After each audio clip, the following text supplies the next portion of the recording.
والسلام على سيد الأنبياء وعلى آله وأصحابه البررة. أما بعد، أعوذ بالله من الشيطان الرجيم. بسم الله الرحمن الرحيم.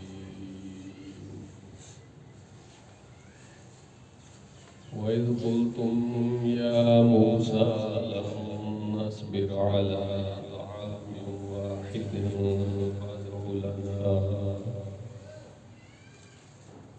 فادع لنا ربك يخرج لنا مما تنبت الأرض من بقلها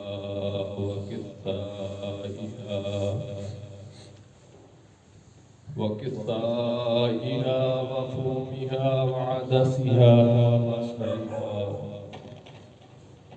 قال أتستبدلون الذي هو أدنى بالذي هو خير. سبحان اللہ. صدق الله مولانا العظيم وصدق رسوله النبي الكريم الأمين. قال الله تبارك وتعالى في الكلام المجيد والفرقان الحميد في شان حبيبه مخبرا وآمرا: إن الله وملائكته يصلون على النبي يا أيها الذين آمنوا صلوا عليه وسلموا تسلیما. تمام احباب محبت کے ساتھ نبی کریم رؤوف الرحیم احمد مصطفیٰ محمد مصطفیٰ صلی اللہ علیہ وآلہ وسلم کی بارگاہ عالیہ کے اندر ہدیہ درود و سلام پیش فرمائیں. الصلاۃ والسلام علیک یا سیدی یا رسول اللہ وعلی آلک واصحابک یا سیدی یا حبیب اللہ. الصلاۃ والسلام علیک یا سیدی یا رحمۃ للعالمین وعلی آلک واصحابک یا سیدی یا خاتم النبیین.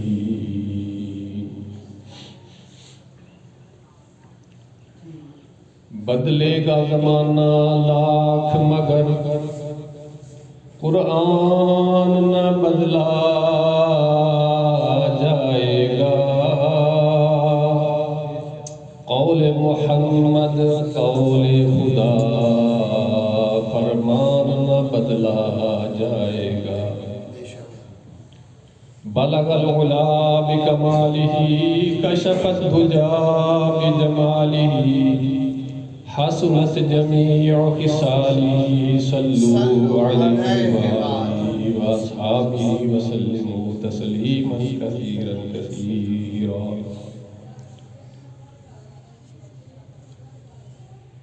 نہایت ہی واجب الاحترام عزیزو دوستو بزرگو،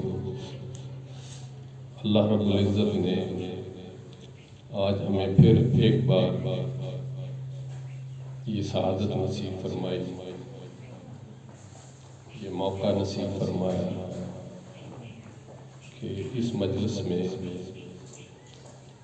اپنا اور اپنے پیارے محبوب علیہ الصلاۃ والسلام کا ذکر کرنے کی توفیق بخشی.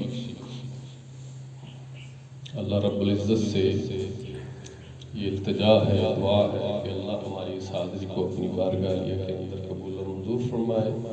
آمین. اور ہم جو سنیں جو سنائیں اس پر عمل کی توفیق نصیب فرماتے ہوئے اپنا اور اپنے پیارے محبوب علیہ الصلاۃ والسلام کا مطیع و فرما بردار. سورہ بقرہ کی ایک آیت کا کچھ حصہ آپ کے سامنے پیش کرنے کا شرف حاصل کیا. یہ بہت تمہیدی قسم کا موضوع ہے، لیکن آج کی مناسبت سے وقت کے حساب سے تھوڑا سا اس میں سے ذکر کرنے کی سعادت حاصل کروں گا۔ انہماک سے ذرا توجہ کے ساتھ اس موضوع کو سننا، کیونکہ یہ ہماری بقا کا مسئلہ ہے۔ اس آیت مقدسہ میں انسانیت کی بقا کا مسئلہ ہے۔ ہر بندہ اپنی طرف سے اس کو بیان کرتا ہے، مفسرین نے بھی اس کو اپنی طرف سے بیان کیا، تو ان سے ہی یہ استنباط کر کے استدلال پکڑ کے کچھ اپنے الفاظ میں آپ کے سامنے پیش کرنے کی جسارت پاؤں گا۔ یہ موقع تو حضرت موسیٰ علیہ السلام کی قوم کا ہے دراصل، لیکن حقیقت میں یہ حقیقت انسانی جو ہے نا اس کو آشکار کیا ہے۔ موضوع ایسا ہے، اللہ تعالیٰ نے ارشاد فرمایا،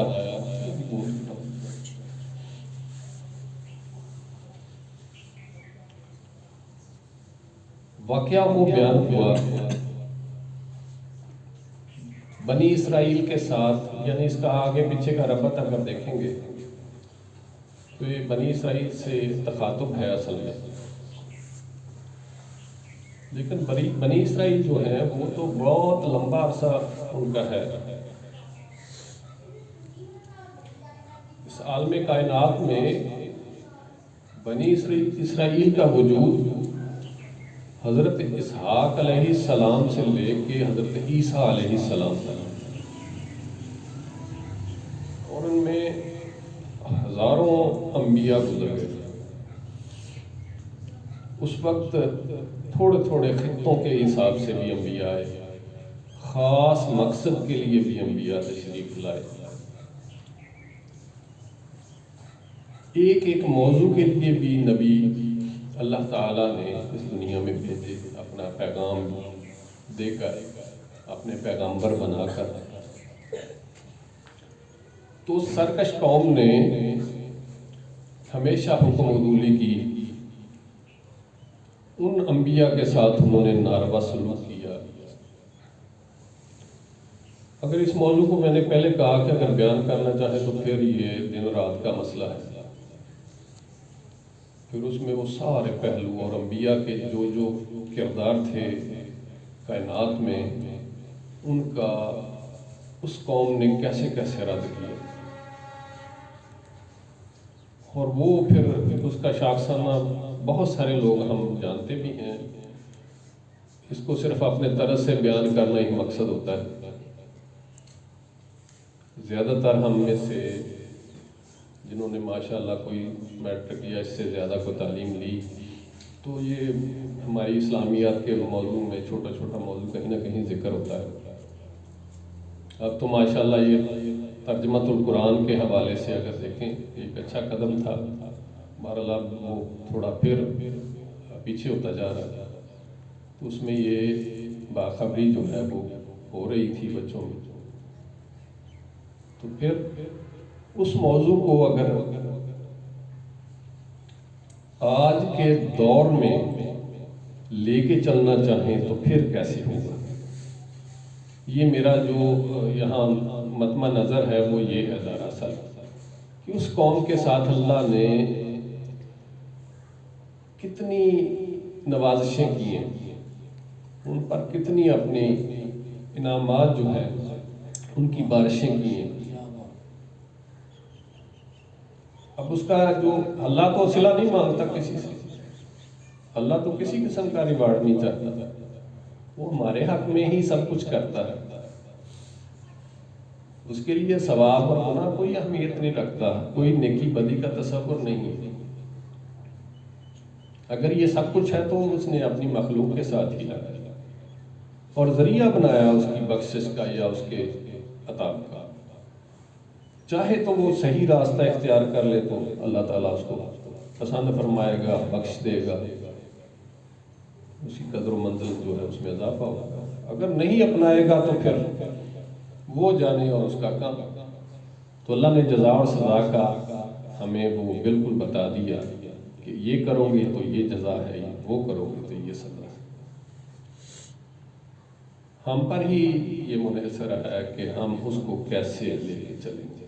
تو یہ جو قرآن کی آیت ہے یہ ہمیں بالکل یہ ہمارے اکائی اور بنیاد پر لاگو ہوتی ہے، جہاں سے انسان کی ابتدا ہے وہاں سے یہ لاگو ہے۔ اس کا پیچھے رکوعات جو ہیں یا اس کا تسلسل ہے وہ یہ ہے دراصل کہ اللہ تعالیٰ نے بنی اسرائیل کے بڑے نخرے سہے اٹھائے، جیسا جیسا وہ کہتا تھا کہتی تھے وہ بنی اسرائیل کی قوم، ویسے ویسے اللہ تعالیٰ ان کو دیتا تھا۔ کیونکہ اس دور کے جو اہم بات ہے میں بتانے لگا، اس دور کے جو انبیاء تھے اللہ کے یہاں بڑے پسندیدہ تھے، معتبر تھے، کیونکہ بڑی بڑی تکالیف برداشت کر کے ان میں رہتے تھے تو انہیں بہت پسند کرتا تھا۔ اب وہ اپنے نبیوں سے مختلف اوقات میں طرز طرز کے سوالات کرتے، طرز طرز کی خواہشات بیان کرتے۔ تو جب نبی چاہتے کہ یہ اللہ کا پیغام ہم لے کے آئیں تو یہ سن لیں اور یہ اس پر عمل کر لیں، فائدہ تو ان کا ہی تھا، لیکن ہوتا کیا کہ وہ اس کو رد کر دیتے اور معجزے مانگتے۔ سورہ بقرہ اگر ہم اس کو، میں سمجھتا ہوں میرے خیال میں اگر اس کو الف لام سے لے کے آخر تک یعنی اس کے 2.5 پارے جو ہے نا وہ اگر ہم پڑھ لیں ترجمے کے ساتھ تو تخلیق کائنات کا مقصد بھی سمجھ آ جاتا ہے اور اپنی اوقات بھی یاد آ جاتی ہے، اپنی اوقات بھی یاد آ جاتی ہے۔ ہم کیا ہمارے ساتھ اللہ نے اتنی مہربانیاں کیوں؟ کم تو ہم کوئی نہیں بنی اسرائیل سے، اس قوم سے ان میں کوئی ایک ایک برائی اکٹھی ہوتی تھی، اس کے پہ ان کو سزائیں مل گئی۔ ہم نے تو یہ سب اکٹھا کر لیا،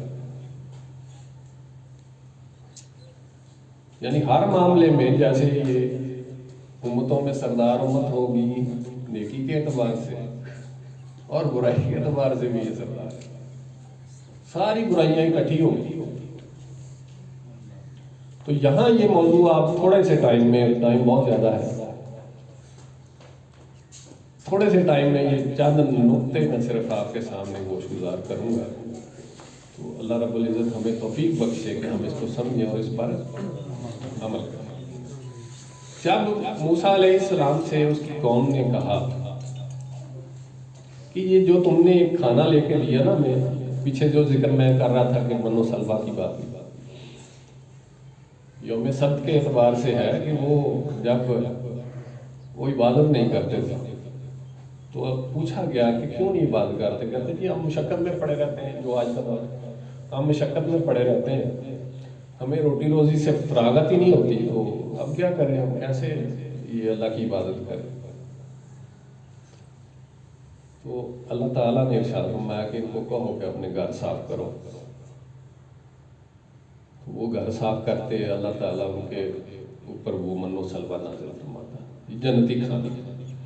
اب اس کی تفصیل اور تفصیل میں بھی بہت ہے، پھر وہ لمبی بات ہو جائے۔ ہمارے ہاں عام بھی تصور ہے من و سلوہ یعنی اللہ کا دیا ہوا گھر ہوگا، اتنا ہی سمجھتے ہیں۔ اس کی تفصیل میں پھر تفسیر کرنی پڑے گی اور تفسیر میں پھر وقت بہت زیادہ صرف ہوگا، ہمارے پاس تو ابھی وقت کی کمی۔ تو اللہ تعالیٰ پھر ان کو من و سلوہ عطا فرماتا تھا، وہ ایک میٹھا اور ایک نمکین کھا، چلے اتنا کافی، وہ کھاتے بجائے شکر ادا کرنے کے وہ بیزار ہو گئے،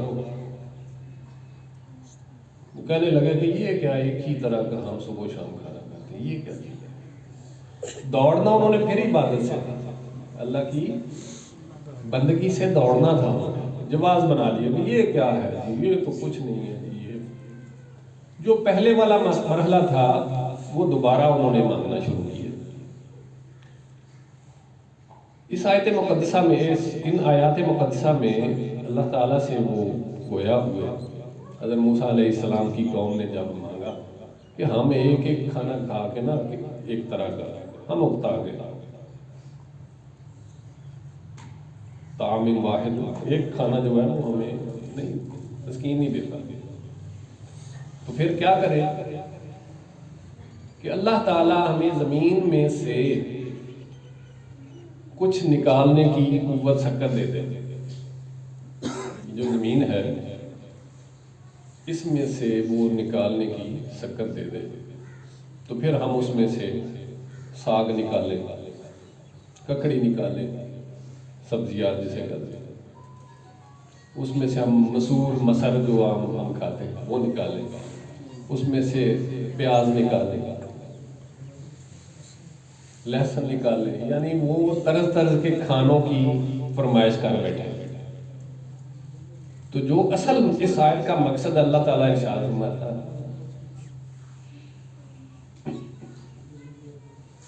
قَالَ تَسْتَبْدِلُونَ الَّذِي هُوَ أَدْنَىٰ بِالَّذِي هُوَ خَيْرٌ. اللہ تعالیٰ ارشاد فرماتا ہے کتنے نکمے ہو، کتنے نااہل ہو، نالائق ہو کہ تم نے خیر کو چھوڑ کر، بہتر کو چھوڑ کر گھٹیا جو ہے اس سے اس کو بدل دیا. تو اللہ تعالیٰ نے پھر ان کو یہ زمین میں پھر اب دیکھیں ہم یہ جو چیزیں جتنی کھا رہے ہیں، دال روٹی ہے جو بھی، یہ زمین سے نکلتی ہے، زمین سے پیدا ہوتی ہے. اب ان کے فوائد کے ساتھ ساتھ نقصانات بھی. تو اللہ کا جو من و سلوہ اترتا تھا وہ کتنی ناشکری سرکش قوم تھی، اس میں شفا تھی، جنتی کھانا تھا، اس میں آمیزش دنیا نہیں تھی، آلائش دنیا نہیں تھی.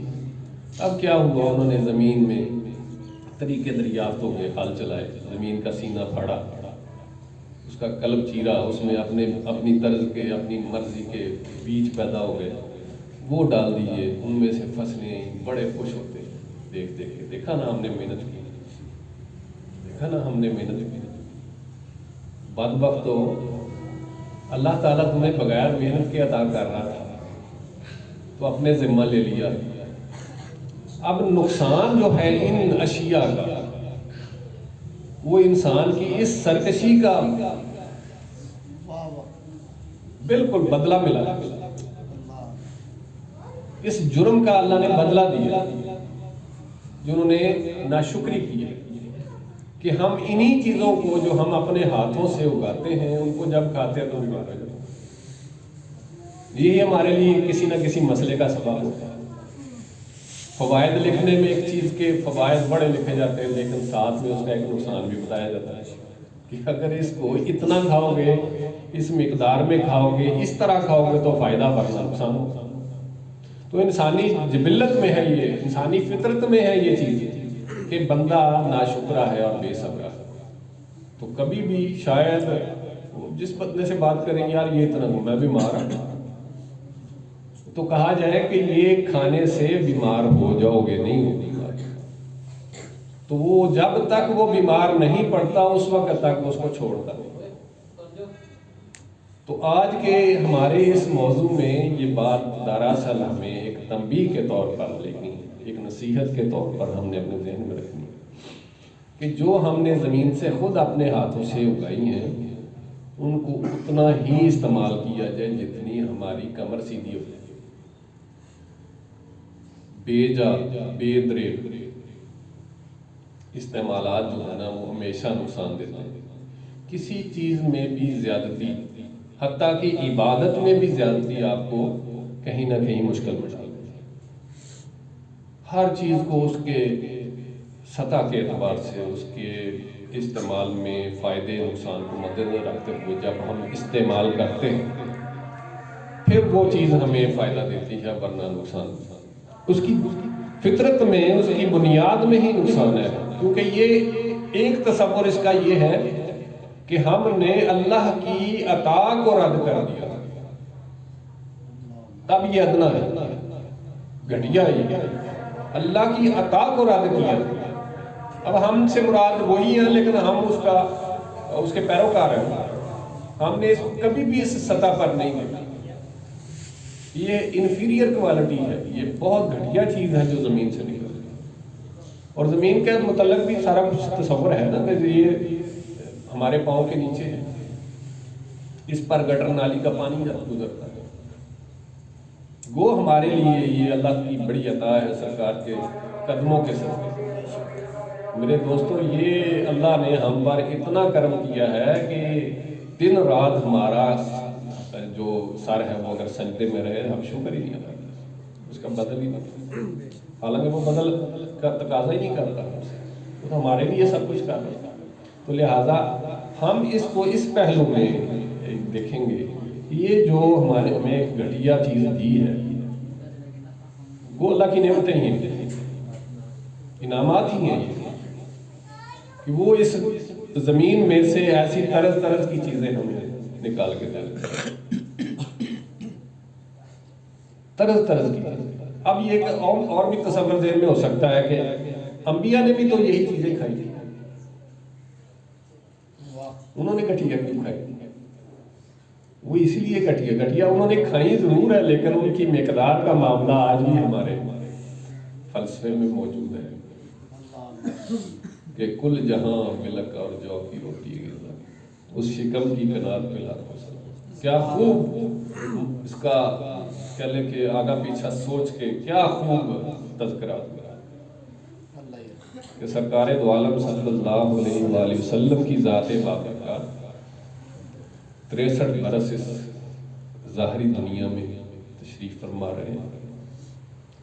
تو ہم اپنے پرانے بزرگوں سے سنتے ہوتے تھے کہ 5.25 سیر آپ نے کل اناج کھایا، بہرحال تصور ہے، یعنی مراد اس سے شاید یہ ہو کہ کم از کم، اور پھر جو کھایا اس میں آپ تصور رکھیں، آپ شہد پسند کرتے تھے، یہ زمین میں نہیں ہوتا، ایسے ہی کھجور جنتی پھل ہے، زیتون جنتی پھل ہے، آپ نے لہسن نہیں کھایا اتنا، آپ نے پیاز نہیں کھایا، حالانکہ فوائد بیان کیے ان کے، کیونکہ ہم تو عام دنیا ہے نا، ہم تو اس میں استعمال کر سکتے ہیں اپنے فائدے نقصان، سرکار نے اس کو نہیں استعمال کیا۔ پھر سرکہ استعمال کیا، سرکہ پسندیدہ آپ کی غذا تھی، مرغوب غذا تھی۔ چوپایوں میں بکرے کا گوشت آپ کو بہت زیادہ پسند تھا، کھایا تھوڑا ہی۔ میں تحقیق کر رہا تھا طب نبوی میں ان موضوعات پہ کہ آپ نے کتنا کھا، آپ تھوڑا سا کھاتے تھے، پسند بہت تھا، لیکن وہ مرغوب غذا ہونے کے باوجود کبھی سحری ہو گئی تو اس کل جہاں ملک اور جو کی روٹی غذا، اس شکم کی کنات پہ لاکھوں سلام۔ آپ کے شکم اقدس جو ہے اس کی کنات کا اندازہ اس بات سے بھی ہوتا ہے کہ آپ نے کم اناج کھایا، اور آپ کے کبار صحابہ میں بھی یہی عادت ہے، کبھی سحری ہو کے پیٹ بھر کے کھانا نہیں کھایا، اور پہلی زندگی کا تذکرہ نہیں ہے۔ حضرت علی کرم اللہ وجہ الکریم جن کا یوم یہ آئے گا 13 رجب میں ولادت پاک، ان کی ذات اقدس کو دیکھیں گے تو اس میں بھی یہی کچھ ہے۔ بہادر اتنے ہیں، مضبوط جسم کے مالک ہیں، لیکن کھانے میں کئی دن کے فاقے ہوتے ہیں، اور محنت مزدوری کر کے وہ کھانا حاصل کرتے ہیں، مانگتے نہیں کسی سے، چڑھاوے نہیں چڑھتے تھے ادھر، ہاں، اور جب وہ چڑھاوا کو چڑھتا تھا نا وہ تقسیم کر دیتے تھے، اس میں بڑے راز تھے کہ حضرت ایک دفعہ آپ کی خدمت میں کسی ایران سے غالباً کسی نے آپ کو تحفہ بھیجا کھجوروں کا، اور وہ صدقہ تھا، اپنے باغ کا کچھ حصہ بھیجا، تو حضرت امام حسن پاک چھوٹی عمر میں تھے، آئے فٹافٹ وہ ایک کھجور اٹھائی منہ میں ڈالی، آپ نے ان کا ٹیٹوا دبا دیا، ان کی اشارہ دبا دی، تو انہوں نے پوچھا کہ یہ آقا کریم یہ کیا ماجرا، آپ نے فرمایا نکالو اس کو، یہ ہمارا حق نہیں ہے، یہ صدقہ ہے، یہ غربا کا حق، مساکین کا حق، ہم نہیں کھا سکتے، یہ میل ہے، ایک تو وہ بھی پہلو ہے، پھر اس کے ساتھ ساتھ یہ ہمیں تربیت ہے۔ تو دیکھیں کہ آپ جب اس چیز کا موازنہ آج کی زندگی میں ہمارے آقا کریم صلی اللہ علیہ وآلہ وسلم کی ظاہر حیات طیبہ کا جب اس کا موازنہ کریں، یا اس سے پہلے ادوار جتنے بھی انبیاء گزرے ان کی قوموں کا، تو ہم گھاٹے میں ہیں۔ تو میری گزارش ہے آپ سے کہ اپنے پیارے آقا کریم صلی اللہ علیہ وآلہ وسلم کی طرز سے آپ کے نقش قدم پہ چلتے ہوئے ہمیں اپنی زندگی کو گزارنا چاہیے، اکتفا کرنا چاہیے۔ اب آج کے دور میں اب ان چیزوں ساری کو ایک تو وہ پہلے گھٹیا ہیں، یعنی اللہ نے قرآن میں ارشاد میں کہ اللہ کے ساتھ لوگوں نے سودا ہی غلط کر، اچھی چیزیں چھوڑ کے گھٹیا کی طرف، اور پھر مشقت لے لی۔ اب دیکھیں مرتے پھرتے، اب زمیندار کے پاس جو مر جاتا کہتا رہا ٹھنڈ ہے بڑی، پانی لگانا پڑتا، یہ کماد نہیں ہوگا، یہ گندم نہیں ہوگی، یہ فلاں نہیں ہوگا، ہائے ہائے مر گئے مر گئے۔ اب پھر جو زمین کی اصل طاقت ہے اس کو بھی چھوڑ دی، یہ بھی شیطانی ایک عمل ہے۔ میں چھوٹا سا تھا گاؤں میں نا، ایک دفعہ وہ آ گیا، ایک نظام دین ہوتا تھا، سنا ہوگا پرانے ریڈیو میں وہ چلتے ہوتے تھے اس کے پروگرام زراعت کے حوالے سے، نظام دین اور ملک اصغر، مجھے یاد ہے چھوٹا سا تھا، میں نے اس کو دیکھا، اسٹیج لگ گئی وہاں، تو وہ آگے کھاد بیچنے کے لیے نئی کھاد انٹروڈیوس ہوئی پاکستان میں متعارف ہوئی، تو وہ آگے تو وہ کہنے لگے لاؤ اپنا نمبردار لگاؤ، لاؤ ہم آپ کو ایک چیز، ایک شوبدہ دکھاتے ہیں آپ کو۔ وہ ہمارا نمبردار جو گاؤں کا تھا نا، وہ اتنا سا بوٹا پانا، اسے کہتے تھے اتنا سا، وہ آ گیا۔ جب وہ آیا نا تو وہ نظام دین اس کو دیکھنے لگا، یہ کون ہے؟ کہتا نمبردار ہے۔ کہتا پہلے تو کھا دے نو موڑی پڑی ہے، یہ تو بڑا ہو گیا۔ خیر یہ مذاق کی بات تھی، وہ انہوں نے اس کو بٹھایا اور وہ اس کا تعارف کرنے لگے۔ مجھے تھوڑی چھوٹی باتیں وہ یاد ہے، سارا نہیں عمل، لیکن اس کا پہلو ایک یاد ہے کہ وہ نا لوگوں نے کہا نہیں یہ تو دجال آ گیا ہمارے گاؤں میں، یہ کہتے ہیں کہ اتنی ڈالو گے تو فصل آپ کی 2 گنی ہو جائے گی، اور یہ تو دجال کا فعل ہے کہ وہ اس کے ماننے والوں کی فصلیں 2 گنا 3 گنا کر دے گا، اور جو نہیں مانے گا اس کی فصلیں سوکھ جائیں گی، تو ہم نہیں یہ کام کریں گے۔ نہیں انہوں نے اس کہیں رد کرنا شروع کر دیا۔ وہ جاتے ہوئے نا روڑکے والی جو نہر ہے نا، اس کا ایک موقع آتا تھا گاؤں کی طرف، وہاں جاتے 2 بوریاں پھاڑ کے نا اس کے موقع کے آگے پھینک گئے۔ اب اس کا پانی جتنی فصلوں کو ادھر لگا تھا نا، وہ ساری تگڑی اور باقی ماری۔ یہ بڑا تماشا لگا۔ پہلے تو لوگوں نے جن کی وہ فصل اچھی ہوئی وہ تو دوڑ پڑے، جڑا والا میں ڈپو ہوتا تھا وہاں سے لاتے تھے، اور جن کی نہیں ہوئی وہ پریشان ہوئے کہ یہ کیا ماجرا ہوا۔ اب وہ دیکھا دیکھی پھر اب زمین خود سے کچھ نہیں پیدا کرتی، اس کو وہ ٹیکا لگانا پڑتا ہے۔ تو کیا ہے یہ کتنا گھٹیا سکتا ہے۔ تو آج بھی ہم اس تناظر میں ہم اس بات کو مد نظر رکھتے ہوئے ضرور اپنے معاملے کو درست کر سکتے ہیں، اس کو ایک حد میں لا سکتے ہیں۔ اب طبی اعتبار سے بھی تھوڑا بہت مجھے علم ہے نیوٹریشن کے حوالے سے، اس حوالے سے بھی اگر ہم بات کریں گے تو یہ ہمارے کھانے ہمارے لیے زہر بنتے جا رہے ہیں۔ یہ جو ہم مولی کھاتے ہیں، گاجر کھاتے ہیں، یہ گندم کھاتے ہیں، یہ ہمارے لیے الٹا نقصان ہے، کیونکہ ہم نے ایک تو سودا وہاں غلط کیا ہوا، اور پھر اس کا ہم نے متبادل نہیں تلاش کیا۔ تو کوشش کرنی ہے۔ اب یہ اللہ کی نعمت ہی ہے، میں نہیں اس کو اس لحاظ سے نہیں چھوڑتا، کیونکہ یہ زمین میں اگتی اس کے فضل سے، اس کے کرم سے۔ سودا تو ہم نے گھاٹے کا کیا، وہ تو نہیں دینے سے بات آتا، وہ تو دیتا لو جی۔ اب وہ اگر 30 دیتا ہے، ہم 60 اس کو کرنے کی کوشش کرتے ہیں، وہ غلط ہو جاتا ہے۔ اس کی کوالٹی کو ہم نے، اس کے معیار کو ہم نے کمزور کر لیا، برا کر لیا اپنی صحت کے لیے، اپنے اصول کے لیے۔ اب یہ جو غذائیں جب ہم کھاتے ہیں نا، اب اس کی تمیز میں تو بہت پھر لمبی بات، میں نے پھر کہا ٹائم بہت کم ہوتا ہے، باتیں بڑی ہوتی ہیں، لیکن وہ 1 مہینے بعد ایک موضوع میں اتنی سی باتیں ہو سکتی ہیں جتنا ہمارا بنا۔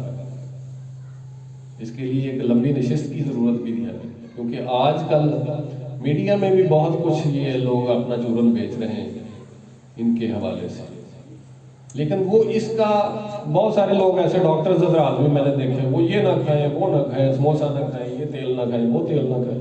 وہ بھائی ہے ہی یہ ہے دنیا میں، یا تو اس کا کوئی متبادل نکالو، لاؤ، پیدا کرو، ہمت کرو کہ منو سلوا کے برابر کا کوئی کھانا لے آؤ۔ اصول بھی یہی ہے کہ اگر کوئی چیز کوالٹی میں گھٹیا ہے، معیار میں گھٹیا ہے، تو اس کو بہتر کیا جائے، نہ کہ اس کو بند کر دیا جائے۔ گزر اوقات تیزی سے ہونا ہے، اسی گندم سے ہم نے پیٹ بھرنا ہے، یہی دال ہم نے کھانی ہے، یہی سبزی ہم نے کھانی ہے، اس کو بہتر کیوں نہیں کرنے کی کوشش کرتے؟ وہ لاؤ اس میں پیار۔ گندم میں اگر کاربوہائیڈریٹ زیادہ ہے، نشاستہ زیادہ ہے، تو کرو تحقیق اس پہ، اس کو کم کرو۔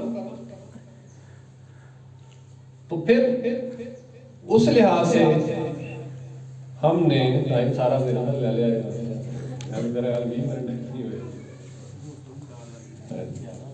27 منٹ تو میں ضرور گیتا 47 ہو گئے، 20 منٹ ہو گئے، میرے 20 منٹ پاری ہو گئے۔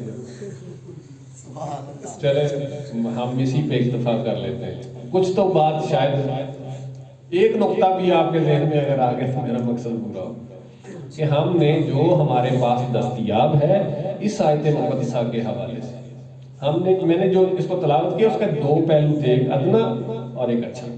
بس تمہید ماننے کی ضرورت تھی کہ وہ کیا ادنا تھا، اچھا کیا۔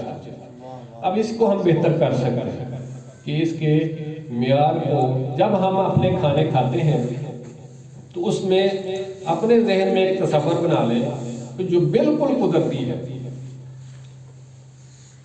جو بالکل قدرتی سے مراد ہے، اللہ نے زیتون کا ذکر کیا قرآن میں، اللہ تعالیٰ نے انجیر کا ذکر کیا قرآن میں، اللہ تعالیٰ نے انگور کا ذکر کیا قرآن میں، اللہ تعالیٰ نے انار کا ذکر کیا قرآن میں، تو اس کا مطلب، اور ان کو نفی کیا جنتی کھانوں میں، ان میووں میں۔ تو ہم کیا کریں، اپنی غذائی جو پورشن ہے، اس کا جو حصہ ہے، اس میں وہ چیزیں زیادہ شامل کر لیں، اور جو یہ اس آیت کی فومیہا و عدسیہا و بصلیہا کی جو مثال ہے، اس کو ہم کم کر لیں، تو دیکھیں اللہ کے فضل و کرم سے نہ صرف اس سے ہمارے دل پاک ہوں گے، ہمارے خون صاف ہوں گے، ہم اللہ کا قرب پا سکیں گے، بلکہ اپنی صحت بھی برقرار رکھ سکیں گے۔ اللہ تعالیٰ سے التجا ہے کہ میری ٹوٹی حاضری اپنی بارگاہ میں قبول فرما کے اس میں جو کہا، سنایا، جو کوئی غلطی خطا ہوئی اس کو معافی عطا فرمائے، اور جو ہم نے سنایا ہے اس پہ عمل کی توفیق عطا فرمائے۔